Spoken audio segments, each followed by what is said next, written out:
Good morning Millennial Academy. Kembali lagi bersama saya Mr. Ismail.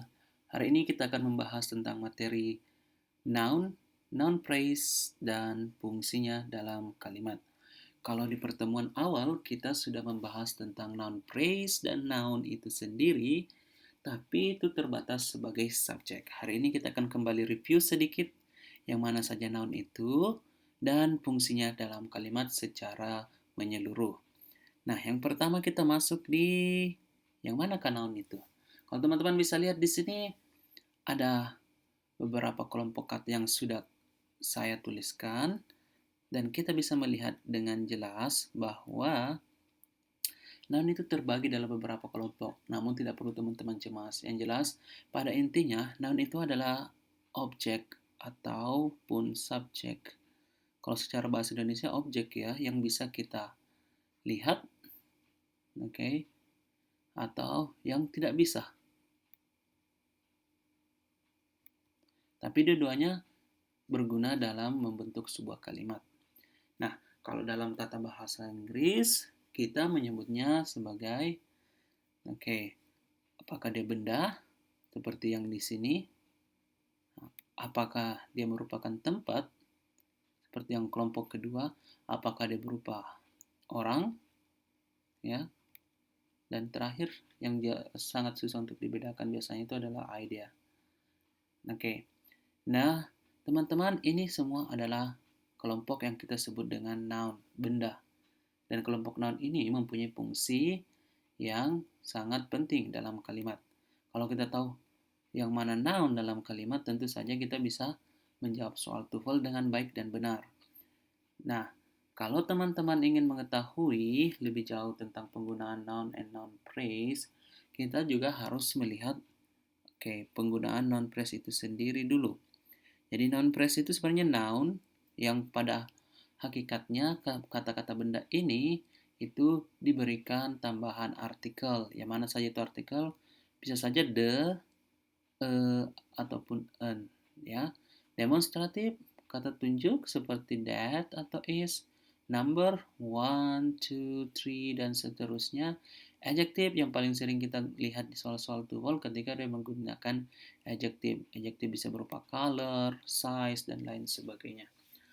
Dan yang paling penting sebenarnya kita harus melihat apakah mereka ini atau benda ini berfungsi sebagai apa dalam kalimat.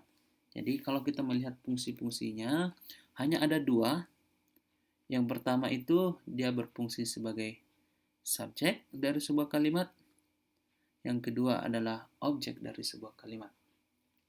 Kalau kita melihat subjek dan objek, nah tentu teman-teman harus jeli melihat bahwasanya yang membedakannya cuma posisi. Jadi subjek dan objek dalam kalimat itu adalah fungsinya.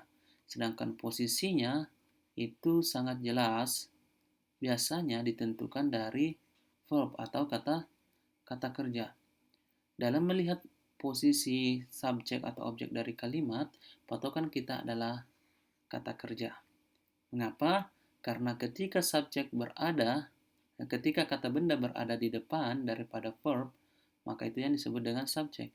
Ketika dia di belakang, maka itu disebut dengan objek. Nah, kata lain untuk objek ada yang disebut dengan komplement. Nanti kita jelaskan sedikit pengertian komplement ini. Tapi pada dasarnya dia adalah objek. Kita bisa menganalisis kalimat untuk melihat apakah kalimat ini memiliki subjek atau objek. Jadi, semua kalimat harus memiliki subjek. Itu intinya. Tapi tidak semua kalimat memiliki objek. Jadi tidak semua. Ini hanya opsional. Makanya kalau dalam sebuah struktur kalimat itu, subjek verb ini ada kata tambah, kemudian plus minus. Plus minus artinya bisa ada, bisa tidak, objek or complement. Oke, kita masuk ke contoh kalimat agar teman-teman mengerti mengapa kita perlu belajar subjek dan objek hari ini. Intinya, ketika kita melihat sebuah kalimat, kita pasti mencari yang mana subjek daripada kalimat. Nah, Norman Weiner, ini kita tahu dia subjek. Kenapa? Karena posisinya di depan daripada kata kerja. Kata kerja kita adalah had. Ini adalah verb kita. Ketika kita mengetahui ini kata kerja, maka subjeknya ada di depan. Oke, yang pertama. Yang kedua, setelah kata kerja itu ada objek, ya. Tapi ingat tadi ini sifatnya opsional, plus minus. Oke, artinya bisa ada, bisa tidak. Contoh kalimat yang tidak ada, I like swimming. Ya. Oh, salah ya. Bukan contoh yang ini. Contoh I swim in the pool. Kalau teman-teman sekalian lihat, ini adalah kata kerja. Apakah ini objek? Nah, kita lihat ini yang disebut dengan prepositional phrase di pelajaran-pelajaran sebelumnya. Dan ini bukan objek dari kalimat. Ini adverb of place, penunjuk tempat. Ya. Jadi adverb of place itu bukan objek dari kalimat, dia adalah penunjuk tempat. Ini karena semua kata kerja itu terbagi dalam dua bagian atau dua kelompok. Ada yang namanya transitif yang harus ada objeknya. Dan ada yang namanya intransitif, ada yang transitif dan ada yang intransitif. Kalau transitif ini pasti dia membutuhkan objek, ya. Dia butuh objek. Kalau ini dia tidak perlu objek. Seperti ini swim, kalimatnya benar. Tidak perlu ada objek. Tapi kalau kalimat I have, I have ini pasti dia transitif, dia butuh objek. Have apa? Dia butuh objek di sini. Jadi kita harus mengetahui yang mana objek dari kalimat, karena kalau kalimatnya sudah kompleks, terkadang kata kerja itu akan diikuti oleh sebuah klausa. Dan yang kita jadikan klausa adalah benda. Namanya noun clause. Tapi di sini kita sebelum kita masuk ke noun clause, kita harus tahu dulu yang mana saja noun phrase itu. Karena nantinya noun clause itu akan mengisi posisi subjek dan objek.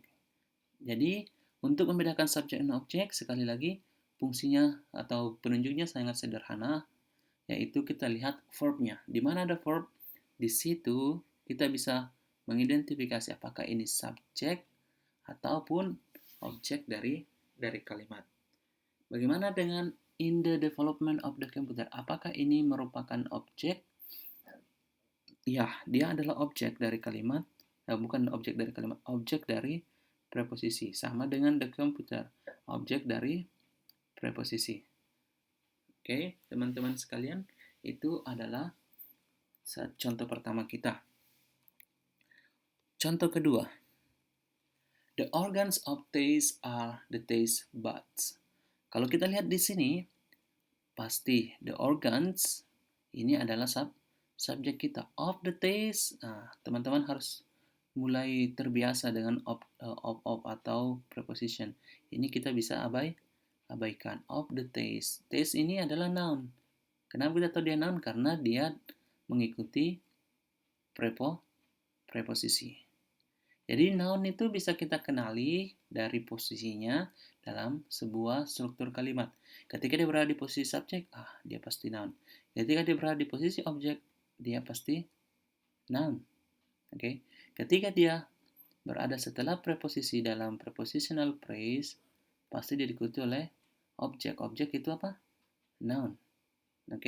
Jadi kita perlu melihat struktur kalimat untuk mengetahui apakah dia noun atau bukan.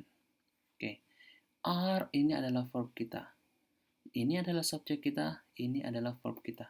Terus di sini the taste buds, ada kata the, itu menunjukkan bahwa dia adalah kata benda. Ingat tadi kalau kita lihat kata benda, kemudian ada adjektif di depannya, berarti ada artikel di depannya, berarti itu adalah noun phrase. Nah, apakah fungsi daripada the taste buds ini sebagai objek? Dia adalah objek dari verb are, atau biasa juga orang sebut dari complement. Complement itu apa? Complement itu adalah pelengkap, sehingga kalimat menjadi utuh. Kalau tidak ada komplementnya, maka dia kalimatnya rancu atau kalimatnya tidak benar. Orang biasa menyebutnya komplement, biasa juga menyebutnya sebagai subjek. Yang jelas teman-teman harus tahu bahwa are, is, dan segala jenis to be itu pasti dia membutuhkan yang namanya objek. Oke. Nah, objeknya ini tidak disebut objek karena jangan sampai kita pikir objek berarti dia harus noun saja, ya. Ternyata tidak juga. Makanya disebut lebih tepatnya disebut dengan komplement karena komplement ini adalah pelengkap kalimat. Dia sudah masuk objek. Sudah masuk yang tadi keterangan tempat. Sudah masuk keterangan waktu. Oke? Jadi ini semua adalah yang disebut dengan komplement. Secara khusus, kebanyakan komplement dalam soal TOEFL itu diisi oleh noun.